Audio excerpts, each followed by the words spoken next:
Première session de jeu effectuée, le jeu fut un calvaire pour les joueurs. Les joueurs sont envahis par les créatures et sont attaqués régulièrement, les créatures font très mal. A contrario, les aventuriers ne font pas assez mal, les deux parties ont été longues et se sont déroulées dans la même salle. Les joueurs avec un dé à 4 faces sont frustrés par l'incapacité de se déplacer comparé aux joueurs au dé à 8 faces. La manipulation constante des tuiles aggro et des épingles liées aux créatures ruinait la partie pour le joueur à qui la tâche lui a été attribuée. Un des joueurs a obtenu un aventurier et une arme par défaut puisqu'il n'a pas eu le temps de choisir. Les lancers de dés pour l'ordre de tour cassaient le rythme du jeu et prenaient beaucoup trop de temps.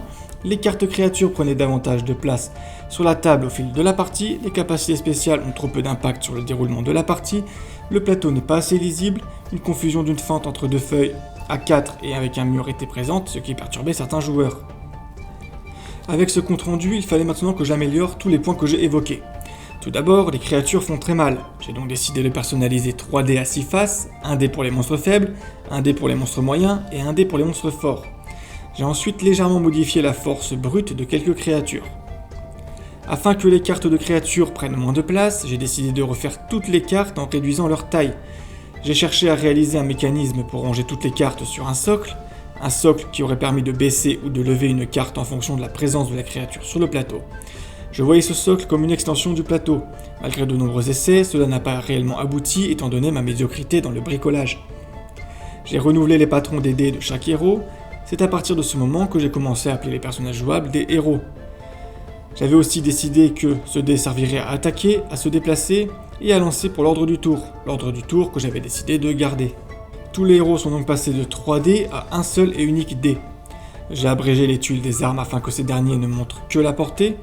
J'ai supprimé les capacités spéciales au détriment de cartes compétences, 3 cartes compétences par héros et 1 carte par arme, des compétences qui avaient pour fonction de gagner des points, les points de victoire qui sont restés des points de victoire, mais aussi devenus des points d'expérience. Pour implémenter les cartes compétences dans le jeu, j'ai pris la décision d'incorporer un système de niveaux, partant du principe que chaque héros est au niveau 1 au début de la partie, et que ces derniers pourront monter jusqu'au niveau 5, apprenant ainsi une compétence par niveau. J'ai réduit drastiquement la taille des tuiles des armes et des tuiles des héros pour harmoniser le jeu, mais aussi pour y laisser de la place pour mettre la nouvelle tuile compétence. Une refonte des tuiles des héros a été réalisée, laissant place à une nouvelle mécanique, la récupération de ressources après un level up. Pour le plateau, j'ai décidé d'en réaliser un identique sur mon PC avec des ressources graphiques trouvées sur internet, puis je l'ai imprimé et ma conjointe l'a découpé et scotché proprement sur un carton. J'ai gardé le système d'aggro et le système d'ordre du tour pour le moment. Et il était temps de tester cette deuxième version afin de voir si les changements apportés c'était suffisant pour rendre le jeu appréciable. Après seulement 3 sessions de jeu terminées, voici la conclusion. Des points identiques à la première session sont relevés, comme le système d'aggro qui gâche la partie d'un joueur, et le système d'ordre du tour, toujours aussi chaotique et long. Les cartes créatures prennent toujours autant de place, malgré la réduction de leur taille. La manipulation des épingles pour la barre de vie des créatures n'est pas toujours simple. La montée en niveau est difficile puisqu'il est difficile de gagner des points. La lecture du tableau pour gagner des points lorsque le joueur attaque en groupe n'est pas très claire. Cette fois-ci, les créatures et les héros font trop de dégâts, un coup donné par l'un ou l'autre réduit la vie à 0. Certains objets sont sans intérêt, les créatures sont toujours aussi nombreux, rendant le jeu extrêmement difficile. Ce dernier point était selon moi le plus important. J'ai beaucoup réfléchi à la façon dont je pourrais régulariser la quantité de créatures sur le plateau. Je ne voulais pas aller plus loin dans le développement du jeu tant que je n'avais pas trouvé de solution. Sur un deck de 25 cartes, 13 cartes sont des invocations de créatures, chaque tour une carte est piochée, sachant qu'à 6 joueurs, le nombre de créatures s'élève à 50. Quel système dois-je mettre en place pour régulariser la pioche? Une carte tous les 2 tours, tous les 3 tours, concevoir un plateau événement afin que lorsqu'une situation arrive, la carte liée à cette dernière se retourne. Cette idée est rapidement écartée puisque cela ne fera que prendre plus de place. J'ai eu un blocus de plusieurs mois à ce moment-là. J'avais beau me rappeler en boucle le déroulement des parties pour trouver la pièce du puzzle manquante, mais rien ne m'inspire.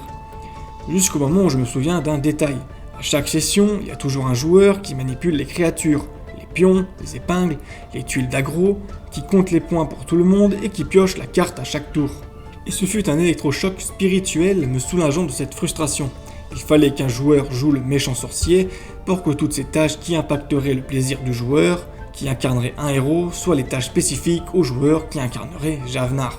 Ce fut la naissance même du nom Javenar l'invocateur. Tout d'abord, j'ai retiré d'office le système d'aggro et les tuiles qui accompagnent ce système. L'ordre de tour sera fixe et défini par les héros en question. Les points de victoire n'en sont plus, ils sont désormais des points d'expérience. J'ai donc modifié toutes les compétences du jeu. Gagner des points d'expérience sera plus simple, il suffira d'éliminer une créature ou d'attaquer en groupe. Pour l'attaque en groupe, j'ai simplifié le tableau à son maximum pour l'imprimer sur une carte. Pour le joueur qui incarne Javenar, j'ai pensé qu'il aurait en main 4 cartes et qu'il lui fallait une tuile avec une barre de mana. De la mana qui serait la ressource qui permettrait de jouer une carte de sa main, mais aussi la ressource pour empêcher les créatures de se déplacer. J'avais décidé de garder l'idée des créatures autonomes qui se dirigent vers les héros les plus proches, sauf si le joueur dépense de la mana pour les laisser sur place. Il me fallait donc aussi un plateau pour les créatures permettant ainsi de limiter le nombre de créatures sur le plateau, mais pour la tuile de Javenar et le plateau des créatures, je devais trouver le moyen de réduire au maximum la taille du matériel, notamment le plateau des objets. J'ai donc réduit le plateau des objets, les cartes objets sont devenues des tuiles accompagnées d'un glossaire pour connaître la fonction de chaque objet. J'ai ainsi pensé à des tuiles pour chaque créature au lieu de cartes, mais aussi le résultat obtenu. Cette version du jeu n'a jamais été imprimée ni testée. Je vous remercie d'avoir regardé cette vidéo, n'hésitez pas à vous abonner pour ne pas louper le prochain épisode, et n'hésitez pas à suivre la page Facebook du jeu qui se trouve dans la description de la chaîne.